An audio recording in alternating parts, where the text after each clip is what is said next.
Cara pertama adalah dengan membasuh beras ketan. Proses pembasuhan ini dilakukan secara berulang-ulang kali hingga beras ketan dapat terlihat bersih.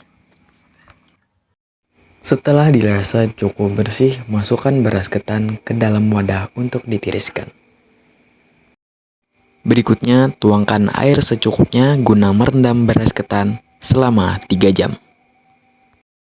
Setelah proses perendaman selama 3 jam, masukkan beras ketan ke dalam panci guna mendapatkan pengukusan pertama. FYI, proses pengukusan beras ketan dilakukan selama 30 menit. Guna memeriksa tekstur pada beras ketan, pemeriksaan harus dilakukan ketika proses pemasakan, agar tekstur sesuai dengan yang kita inginkan. Setelah proses pengukusan pertama dilakukan, masukkan beras ketan ke dalam baskom. Siapkan daun katu yang telah dihaluskan. Campur daun katu dengan air secukupnya. Lalu, tuangkan cairan air yang telah tercampur dengan daun katu yang telah dihaluskan kepada beras ketan. Aduk rata beras ketan dengan daun katu hingga tercampur rata. Setelah mencampurkan ketan dengan katu, maka lakukanlah pengukusan kedua.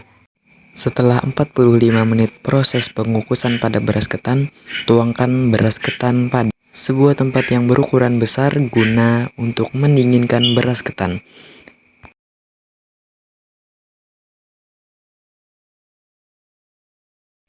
Hancurkan ragi, kemudian campurkan ke dalam air yang telah tercampur dengan gula pasir.